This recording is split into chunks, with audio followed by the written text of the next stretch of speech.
तो शुरू हो जाते हैं हम लोग। क्वेश्चन नंबर 2 में आ जाते हैं, इसको सॉल्यूशन 2 में ये बोल रहा है कि ए मैट्रिक्स दे रखा है 2x + 1 and 3y 0 and y² - 5y = x + 3 y² + 2 0 and -6। ठीक है, ये हमारे पास ए मैट्रिक्स है और ये हमारे पास बी मैट्रिक्स है। अब जरा तुम देखो इसको ध्यान से। इसमें बोल रहा है कि find the values of x and y such that this two matrices are equal. तो उसके लिए हमें क्या करना है कि यहाँ पे मैंने क्या बोला कि इस क्वेश्चन में क्या था, जो वेरिएबल था वो एक ही प्लेस पर प्रेजेंट था। यहाँ वेरिएबल एक से ज़्यादा प्लेस पर प्रेजेंट है। x तो एक ही प्लेस पर प्रेजेंट है, बट y यहाँ पे A12 पर भी है, A22 पर भी है।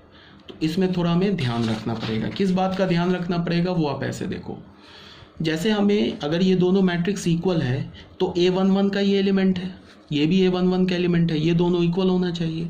तो यहाँ से क्या होगा कि 2x + 1 किसके इक्वल होगा, x + 3 के। तो यहाँ से x की वैल्यू क्या हो जाएगी 2। तो ये x की जो वैल्यू 2 आई ये हमारा आंसर हो गया, इसमें कोई प्रॉब्लम नहीं है, आंसर हो गया, x का वैल्यू निकल आया। क्यों x का वैल्यू निकल आया, बिकॉज x जो है ना एक ही प्लेस पर प्रेजेंट है, तो x का ये वैल्यू हो गया। अब मान लो कि यहाँ से ये A12 और यहाँ से ये A12 को हम इक्वेट करते हैं, तो यहाँ से हमें क्या मिल जाएगा 3y = y² + 2। तो यहाँ से हमें क्या मिल जाएगा y² - 3y + 2 = 0। तो यहाँ से क्या मिल गया y² - 2y -y + 2 = 0। तो यहाँ से हो गया y - 2 एंड y - 1 = 0। तो यहाँ से हमें क्या मिल गया y = 1 एंड 2, ये दो y के वैल्यू आ गए। अब तुम डायरेक्ट y = 1 एंड 2 आंसर नहीं बोल सकते हो, हमें इस y के दोनों वैल्यूज़ को चेक करना होगा कि y = 1 के लिए ये पूरा जो इक्वेशन दे रखा है वो कंसिस्टेंट है या नहीं। कंसिस्टेंट का मतलब क्या कि अगर हमने y = 1 लिया, मान लो ये y = 1 लिया, यहाँ पे डालेंगे तो ये तो इक्वल आएगा ही, बिकॉज यहीं से तो हमने वैल्यू निकाला है y = 1 एंड 2, तो ये तो इक्वल आएगा ही। y का वैल्यू 1 डालो तो यहाँ 3 आ जाएगा, यहाँ 1 डालोगे तो 2 + 1 3, वो इक्वल आएगा। अब इस y = 1 को, y तो हमारा सेकेंड रो सेकेंड कॉलम में भी है ना, तो इस y = 1 को हमें यहाँ भी पुट करके देखना होगा कि A22 एलिमेंट इक्वल आ रहा है कि नहीं दोनों साइड से। तो यहाँ हमने y = 1 डाला तो 1 - 5 = -4, यहाँ हमें मिला -6, तो y = 1 नहीं चलेगा, ये मतलब हमारा रिजेक्ट हो गया, ये जो चीज़ है रिजेक्ट हो गया। अब y = 2 हमने देखा, तो y = 2, ये तो इसको तो करेगा ही सेटिस्फाई, बिकॉज यहीं से तो निकाला है। अब ये y = 2 हमने यहाँ डाला तो 4 - 10 -6, यहाँ भी -6 हो गया।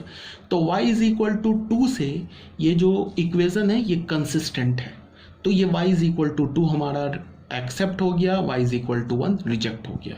तो जो हमारा फाइनल आंसर आया, फाइनल आंसर क्या, आंसर जो आया हमारा वो आंसर क्या हो जाएगा x = 2 एंड y = 2। इस बात को तुम्हें ध्यान रखना है। ये हमें जो हम लोग वैल्यू निकालते हैं ना वो हमें चेक कब करना पड़ता है, जब जो वेरिएबल हो एक से ज़्यादा प्लेसेस पर हो। जब भी वेरिएबल एक से ज़्यादा प्लेसेस पर होगा तो हमें फिर चेक करना पड़ेगा, और वेरिएबल एक से कम प्लेस पर होगा तो हमें चेक करने की ज़रूरत नहीं है। तो ये भी अभी तक क्लियर होना चाहिए आप लोगों को, ठीक है। इसके बाद फिर हम लोग आते हैं अपने नेक्स्ट थर्ड पॉइंट पर। वो किसके क्या है, वो क्लासिफिकेशन ऑफ मैट्रिसेस।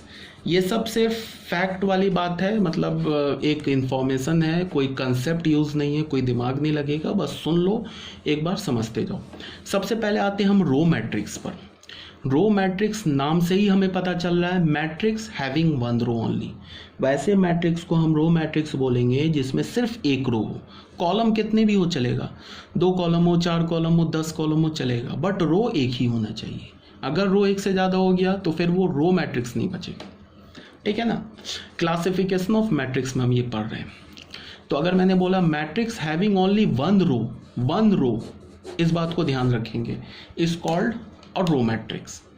अगर हमने A is equal to IJ M by N order का बोला is a row matrix if M is equal to 1, अगर M 1 के इक्वल है, M क्या हमारे पास रो, अगर M रो 1 के इक्वल है तो उसे हम क्या बोलेंगे रो मैट्रिक्स। अब जैसे ये मैट्रिक्स देखो, इसमें कितने रो है, 1 रो है, कितने कॉलम्स है 1 2 3 4 कॉलम्स है, तो ये 1/4 ऑर्डर का मैट्रिक्स है, तो ये एक रो मैट्रिक्स है। सेकंड में देखो इसमें कितने रो है, 1 रो है, कितने कॉलम है 2 कॉलम है, तो ये 1/2 ऑर्डर का मैट्रिक्स है, तो ये भी एक रो मैट्रिक्स है। थर्ड में देख लो कितने रो है, 1 रो है एंड 1 कॉलम है, तो ये भी हमारा एक रो मैट्रिक्स है। क्लियर है, यहाँ तक कोई दिक्कत नहीं होनी चाहिए। तो ये था हमारा क्या, रो मैट्रिक्स। सेम लाइन पे column matrix, A matrix contain only 1 column is called a column matrix.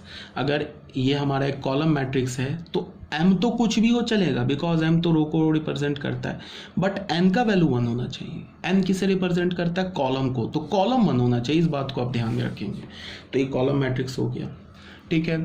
इसके बाद आ जाते हैं हम हॉरिजॉन्टल मैट्रिक्स पे। हॉरिजॉन्टल मतलब इस टाइप का होगा, वर्टिकल मतलब इस टाइप का।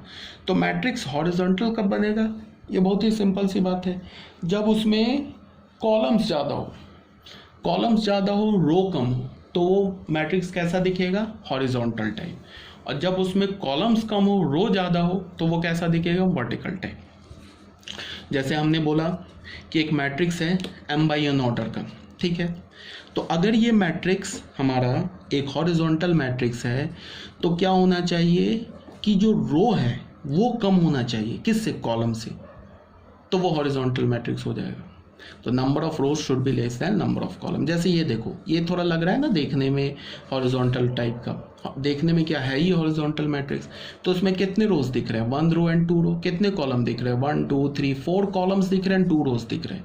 तो ये जो हमारा मैट्रिक्स होगा ये कैसा मैट्रिक्स होगा, एक हॉरिजॉन्टल मैट्रिक्स होगा। ये कैसा मैट्रिक्स होगा, एक हॉरिजॉन्टल मैट्रिक्स होगा। 2 रोज एंड 3 कॉलम्स, तो इसमें देखो नंबर ऑफ रोज क्या है हमारे पास, less n number of column से, तो ये एक हॉरिजॉन्टल मैट्रिक्स हो गया। क्लियर है। सेम लाइन पर वर्टिकल मैट्रिक्स है, इसमें क्या होगा कि नंबर ऑफ रोज जो होगा वो नंबर ऑफ कॉलम से ग्रेटर होगा, तब जाके मैट्रिक्स का जो शेप आएगा वो वर्टिकल टाइप का आ जाएगा।